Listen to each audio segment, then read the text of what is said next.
רעידת אדמה זה עניין של זמן, זה לא עניין של אם ואולי, זה עניין של מתי וכמה.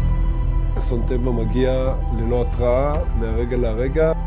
חברת מגן היא החברה האזרחית הגדולה והמנוסה במדינת ישראל בהכשרות חילוץ והרס.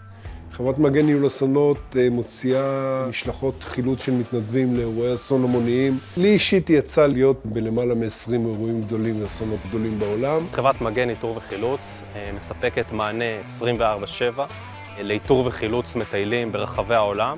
אנחנו מחזיקים מוקד פעיל 24/7. החברה למעשה פועלת עם מאות של אנשי קשר שמפוזרים בכל הנקודות העניין של המטייל הישראלי, ויודעת לתת תגובות בזמן אמת לכל תרחיש. במציאות שבה אנחנו חיים יש מספר אירועים דרמטיים בכל שנה, אם זה סופות גדולות שגורמות לניתוק קשר עם מאות אנשים, רעידות אדמה שעושות בערך את אותו דבר, בכל אחד מהם היינו שם בשטח, בשביל לוודא שכל אחד חוזר לחיק המשפחה שלו בצורה בטוחה. גשמי מונסון סחפו כפרים שלמים בצפון הודו. במשלחת הזאת הצלחנו לאתר ולחלץ למעלה מ-100 מטיילים אשר היו במצוקות שונות ולהביא אותם לחוף מבטחים.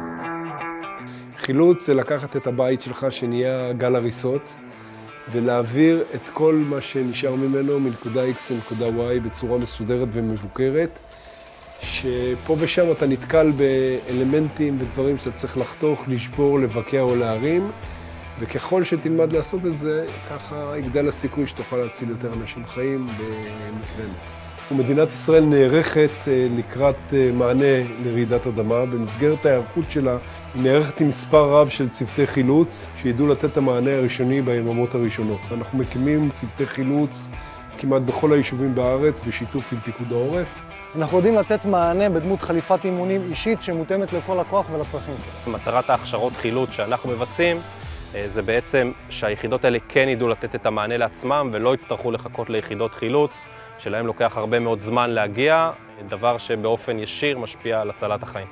אנחנו מחלקים את האימונים שלנו לאימון עיוני ואימון מעשי, שבפרק העיוני אנחנו נותנים הרבה מאוד ידע מבצעי מצטבר מעשרות משלחות ומהרבה מאוד שנים שיצאנו אליהם, ובחלק המעשי אנחנו ממש מתרגלים עבודה באתר שהוא אתר הרס. כל משלחת שאליה אנחנו נמצאים וכל אסון שאותו אנחנו חווים, אנחנו בעצם משתדלים לתרגם אותו בהדרכות שלנו ולהביא אותו לידי ביטוי, כאשר האימונים יהיו כמה שיותר דומים למציאות.